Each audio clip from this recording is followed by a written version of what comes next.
wabarakatuh. Ketemu lagi dengan saya, anak rantau di channel WDMO. Kali ini saya akan membahas tentang sejarah asal-usul Tahun Baru Imlek dan legenda Nian, dan mengapa identik dengan warna merah ya. Sebelum saya lanjutkan ceritanya dan juga videonya, jangan lupa dukungannya ya teman-teman, like, komen, dan subscribe. Jangan lupa nyalakan loncengnya agar kalian mendapatkan notifikasi video-video terbaru dari kami.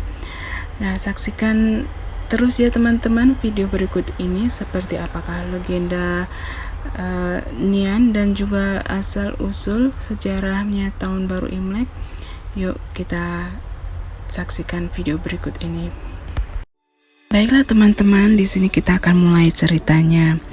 Festival Imlek tinggal berapa hari lagi. Sambil menunggu datangnya hari Imlek, ada baiknya kita perlu mengetahui cerita-cerita di balik perayaan terpenting dari suku Hua ini. Ada banyak cerita legenda mengenai Tahun Baru Imlek. Di sini kami bagikan 3 cerita legenda populer yang beredar di masyarakat. Tahun Baru dalam bahasa Mandarin disebut dengan Guonian, yang berarti merayakan tahun yang baru atau mengalahkan Nian. Karakter Nian dapat bermakna monster Nian. Pada zaman dahulu hiduplah sesosok monster yang dinamakan Nian atau Nian Shou. Berkepala panjang dan bertanduk tajam, sepanjang tahun mendiami dasar laut yang dalam dan hanya muncul pada malam tahun baru dalam untuk memangsa manusia dan makhluk hidup lainnya di pemukiman desa terdekat. Oleh sebab itu, pada malam tahun baru penduduk desa melarikan diri, mengungsi ke gunung-gunung yang terpencil agar jangan sampai dilukai oleh monster ini. Mereka selalu hidup dalam ketakutan akan terancam monster ini hingga suatu ketika datanglah seorang pria tua berambut putih dan berkulit kemerahan mengunjungi desa tersebut. Pria tua tersebut menolak untuk ikut bersembunyi bersama dengan penduduk desa lainnya. Sebaliknya, dia justru malah berhasil menakut-nakuti monster itu hingga pergi, yaitu dengan cara menempelkan kertas berwarna merah di pintu, membakar batang bambu untuk menciptakan bunyi retakan yang keras, pelopor digunakannya petasan, menyalakan lilin di dalam rumah, dan mengenakan pakaian berwarna merah. Ketika penduduk desa kembali, mereka sangat terkejut menemukan desa mereka dalam keadaan utuh, tidak hancur. Setelah kejadian tersebut, pada setiap malam tahun baru, penduduk desa melakukan seperti apa yang diperintahkan pria tua itu, dan monsternya tidak pernah kembali lagi. Tradisi ini berlanjut terus hingga sekarang dan telah menjadi cara terpenting dalam merayakan datangnya Tahun Baru Cina.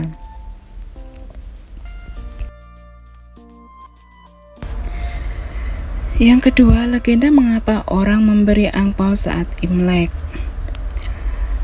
Selama periode Tahun Baru Imlek, bagi yang sudah berkeluarga atau yang lebih tua, wajib hukumnya memberi angpau kepada anak-anak atau kepada yang belum menikah. Angpau disebut dengan juga Yasuikian, yang mempunyai arti uang yang dapat memberangus hantu. Menurut legenda, selain monster Nian, hidup pula sesosok hantu yang bernama Sui, yang keluar pada malam tahun baru untuk menakut-nakuti anak saat mereka tertidur. Dikatakan bahwa anak-anak yang disentuh oleh hantu ini terlalu takut untuk berteriak, sehingga akan mengalami demam tinggi dan menjadi tidak stabil secara mental.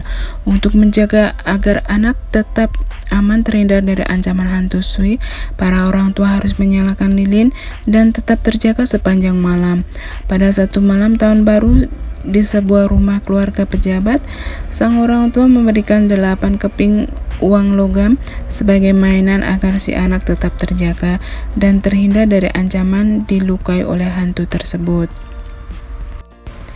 Sang anak membungkus kepingan uang logam tersebut dengan kertas berwarna merah, kemudian membukanya lalu membungkusnya kembali dan membukanya kembali Begitu seterusnya sampai si anak lelah bermain dan jatuh tertidur. Kemudian sang orang tua akan menempatkan bungkusan berisi 8 keping uang logam tersebut di bawah bantal si anak.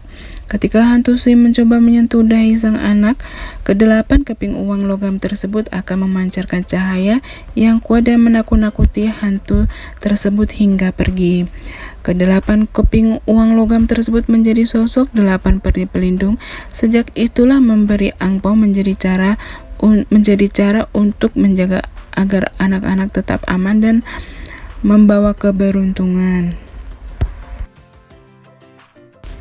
Yang ketiga, legenda mengapa bayi sejak musim semi ditempelkan. Bahwa asal mula bayi sejak musim semi sudah ada sejak 1000 tahun yang lalu, yaitu ketika orang menggantungkan taufu jimat yang ditulis pada kayu persik di pintu. Menurut legenda, dalam dunia hantu terdapatlah sebatang pohon persik yang sangat besar membentang sejauh lebih dari 1500 km di atas gunung.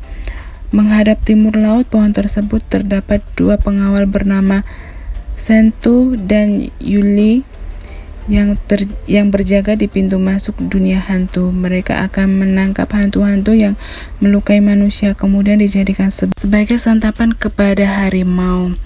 Itulah sebabnya kedua pengawal ini sangat ditakuti oleh para hantu. Dipercaya bahwa dengan menggantungkan sepotong kayu persik di pintu dengan nama kedua pengawal terpahat di atas dapat mengusir pergi para hantu.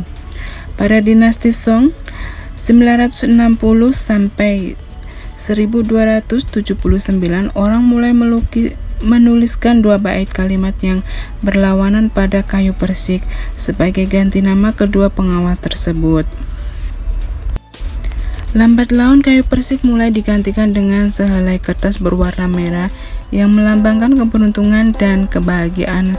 Sejak saat itu, menempelkan bayi sejak musim semi menjadi tradisi dalam menyambut tahun baru dan sebagai ungkapan akan berharap yang baik. Tahun baru Imlek juga bertepatan dengan musim hujan. Kalau biasanya kita bermalas-malasan saat hujan turun, berbeda dengan orang-orang yang merayakan Imlek, mereka akan bahagia saat turun hujan saat Imlek karena hujan disimbolkan dengan sumber rezeki. Ada beberapa tradisi dan mitos yang berkembang dalam perayaan Imlek, seperti tidak boleh menyapu rumah saat merayakan Imlek karena mitosnya adalah kita menyapu seluruh rezeki kita.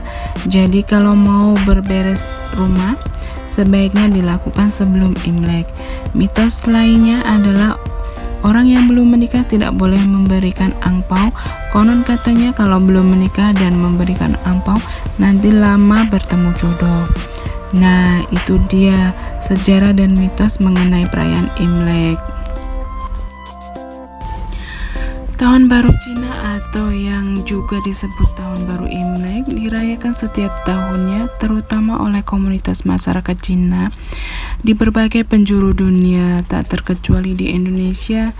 Dan di balik perayaan Tahun Baru Imlek tersebut terselip sebuah mitos yang berkisahkan mengenai awal mulanya diadakan tradisi tersebut.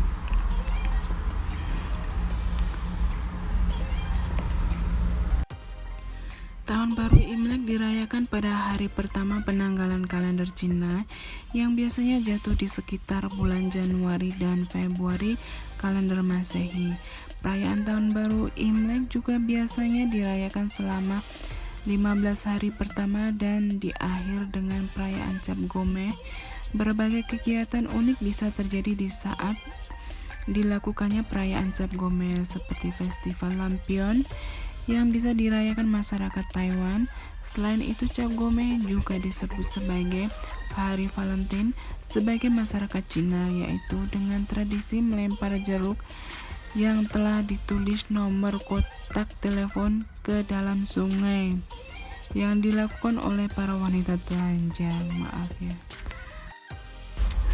Akhirnya saat memasuki awal tahun baru berikut, warga desa sepakat dengan menggantungkan lentera merah dan hiasan lainnya yang juga berwarna merah di sekitar rumah mereka. Tak hanya itu, warga pun memakai petasan untuk menakut-nakuti Nian agar pergi menjauh. Demikianlah legenda mitos yang populer yang beredar di masyarakat. Baiklah teman-teman, saya rasa cukup sekian video kali ini. Nantikan video selanjutnya. Jangan lupa dukungannya ya teman-teman, dengan like, komen, dan subscribe. Jangan lupa bunyikan loncengnya agar kalian mendapatkan notifikasi video-video terbaru dari kami dan tidak ketinggalan update-update terbaru. Nah, bagi kalian yang sudah mendukung, saya ucapkan jazakumullahu khairan wa barakallahu fikum. Wassalamualaikum warahmatullahi wabarakatuh.